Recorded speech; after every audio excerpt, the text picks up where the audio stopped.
국민에게 낚시가 수질을 오염시키냐고 물어보면 무엇이라고 답할까요? 아마 10명 중 10명이 낚시는 수질을 오염시킨다고 말할 겁니다. 그게 현실인데요. 진실은 무엇일까요? 과연 낚시는 수질 오염의 주범일까요? 이에 823 뉴스에선 특별기획으로 호수학의 권위자 김범철 교수님을 모셔 낚시와 수질 오염에 대해 들어보는 자리를 마련했습니다. 이 영상을 통해 낚시와 수질 오염 논란에 대한 종지부를 짓겠습니다.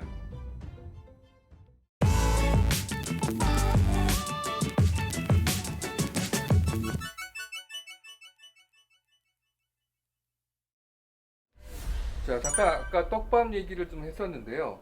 그래도 국민들 머릿속에는 이 떡밥이 수질에 영향을 많이 미친다. 계속 그렇게 많이 알고 계시거든요. 이번 기회에 교수님께서 정리 차원으로 자, 떡밥은 어느 정도 수질 오염을 미치는가 좀 설명을 좀 해주십시오. 네. 해양수산부에서 보고서가 나온 게 있습니다. 나온 게 있군요. 낚시가 미치는 영향, 그러니까 떡밥이라든가 낚시추, 납추 같은 것이 얼마나 영향을 미치는가 이제 보고서 나온 게 있고, 또 외국에도 논문들이 나온 게 있고, 그런데 모든 그 보고서나 이런 것들이 결론은 영향이 거의 없다. 낚시의 영향이 거의 없다. 이렇게 결론을 내리고 있습니다. 떡밥이라고 하는 것은 이제 주로 식물성 그 곡물 같은 것들인데 식물성 재료들은 인의 함량이 좀 낮아요. 낮다고. 인의 함량이 좀 낮고 이 단백질이 많으면은 인 함량이 좀 높은데 순수하게 곡물로 만든 것들은 인 함량이 굉장히 낮습니다. 그러니까 수질 오염이 더 작죠. 어쨌든 그것을 전부 더해서 낚시하는 사람들이 버리는 떡밥의 양이라든가 이런 것을 계산해서 다 계산한 결과 해양수산부에서 나온 보고서를 보면은 거의 무시할 정도로 작다. 이렇게 나왔고요. 또 재미있는 논문 하나는 낚시 대회를 하는데 낚시 대회니까 사람들이 그 고기를 많이 잡으려고 떡밥을 이렇게 푸대로 갖다 집어넣는데요. 떡밥을 막 밑밥으로 이제 푸대로 집어넣고 거기에 모이는 고기를 잡으려고 그렇게 해서 낚시 대회를 하면서 이 떡밥을 너무 많이 넣어서 막 푸대로 밑밥을 넣으니까 수질에 영향이 있지 않을까. 그래서 이걸 금지해야 되는가. 이것을 이제 평가를 한 적이 있어요.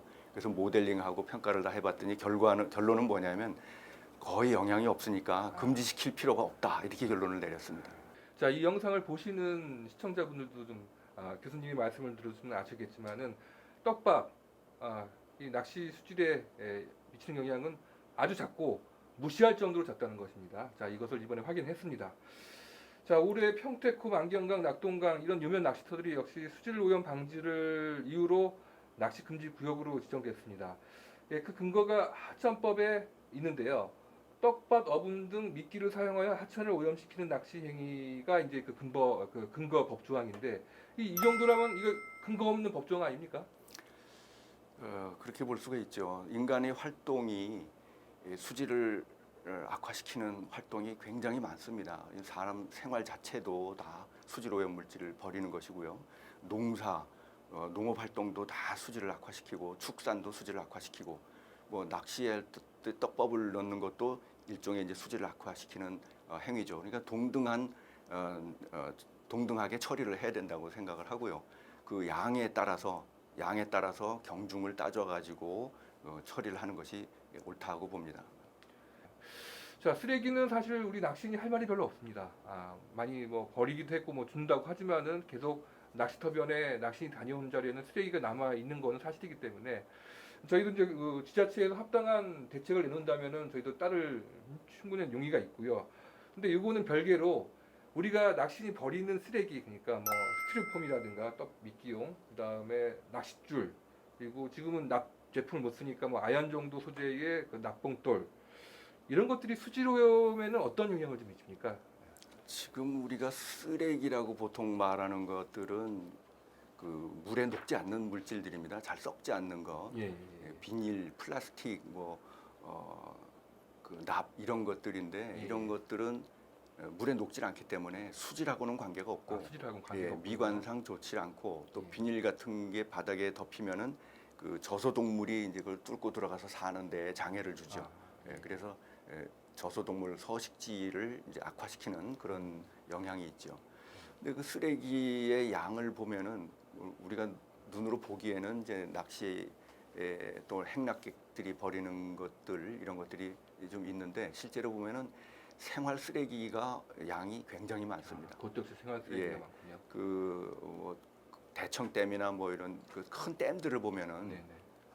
여름에 폭우가 내리고 나면은 호수 한 가운데 거대한 쓰레기 섬이 생깁니다. 상류에서 떠내려온 쓰레기가 어마어마하게 떠 있는데 뭐 직경이 뭐 몇백 미터씩 되는 그런 쓰레기 섬이 생기는데 1년에 걷어내는 양이 보통 수천 톤이에요. 댐 하나에서. 그건 이제 낚시뿐 아니라 그 주변에서 나오는 생활 쓰레기들도 엄청나게 많이 농업 활동에서 나오는 뭐 비닐, 농약병 이런 것들도 나오고 또 바다에서 보면은 그 어업하는 도구들 또 양식장에서 나오는 뭐 폐기물 이런 것들이 어마어마하게 많이 쓰레기 양을 차지하고 있습니다. 그럼 교수님 말씀에 정리해 보면은 낚시로 나오는 쓰레기가 실제로 수질의 오염에 미치는 영향은 없다. 하지만은 쓰레기 관리 대책은 필요하다. 네. 그 쓰레기 중에도 쓰레기는 낚시 쓰레기뿐만이 아니라 여타 그 농가라든가 들어오는 생활 쓰레기들이 더 많은 비중, 훨씬 더 많기 때문에 그렇죠. 이 수변 쓰레기는 이것을 종합적으로 관리하고 처리할 대책이 필요하다. 그렇게 정리할 수 있겠군요. 그렇죠. 쓰레기를 버리면은 쓰레기를 버리지 않도록 계몽을 하고 또 관리 감독을 한다든가 이렇게 대책을 세워야지 그걸 핑계로 낚시를 못하게 한다는 것은 국민의 중요한 권리를 침해하는 거라고 봅니다. 미국에서 보면은 물을 관리하는 목표를 어떻게 보고 있느냐면 fishable, swimmable water를 만든다는 게 목표예요. 그러니까 물고기를 잡고 그러면 어업 활동도 하고 또는 낚시 활동도 하고 또 물놀이를 할 수 있을 정도 그런 물, fishable, swimmable 한 물을 만드는 것을 그 목표로 하고 있고 거기서 바로 물놀이를 하거나 낚시를 하거나 이런 것을 중요한 국민의 권리로 보고 있는 거죠. 사실 쓰레기 때문에 낚시를 금지시키면은 그것을 역시 버리는 그 쓰레기를 버리던 사람은 딴 데 가서 버리지 않겠습니까? 그렇죠. 쓰레기 버리는 것은 뭐 낚시인만이 아니라 행락객 또 등산 가보면은 이제 등산 가서 버리는 사람도 있고 또 농촌에서 보면은 그 쓰레기를 그냥 동네 개울가에다가 버리는 사례들이 굉장히 많습니다. 그런 것들을 다 종합적으로 관리하고 동일하게 취급하고 관리를 해야 되지 않겠나 이렇게 봅니다. 앞으로 그 수자원은 중요한 관광장이자 또 가치를 지니고 있는 것으로 이제 평가가 받고 지자체마다 이제 그 관련 정책과 아니면은 그 대책을 내놓고 있는데요. 이런 것을 수질 관련과 연관해서 그 정책을 피고 있는 지자체에서 40년간 수질을 연구해 오신 교수님께서 조언을 해주신다면 어떤 것 좀 얘기해 주시겠습니까? 지금 낚시 인구가 굉장히 많기 때문에 이것은 국민의 그 삶의 질을 높이기 위해서 잘 그 관리를 해줘야 하는 것이 국가나 지자체의 임무라고 생각을 합니다. 네네. 그래서 그 과학적 근거 없이 국민의 권리를 함부로 침해하거나 제약하는 것은 옳지 않고 권리를 더 살려주고 삶의 질을 높이기 위해서 도와주는 것이 올바른 자세가 아닌가 이렇게 생각을 합니다. 이 낚시에 대해서도 요구하는 게 분명히 있을 텐데요. 해주고 싶은 말 있다면 한마디 해주십시오. 당연히 그 낚시를 하면서 다른 사람에게 피해를 주거나 뭐 쓰레기를 버린다거나 이런 다른 사람에게 피해를 주는 행위를 막고 그것을 금해야 되지 않겠나.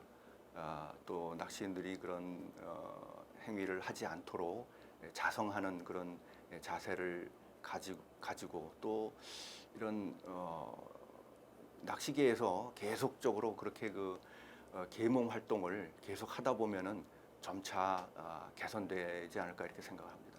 오늘 교수님 통해서 낚시가 수질에 미치는 영향과 그리고 수질을 관리하는 지자체가 바라봐야 할 시각, 그다음에 또 낚시인에게 필요한 자세 이런 것들에 대해서 좋은 말씀을 많이 들었습니다. 교수님 춘천에서 오셨는데 먼 거리 발걸음해 주셔서 매우 감사합니다.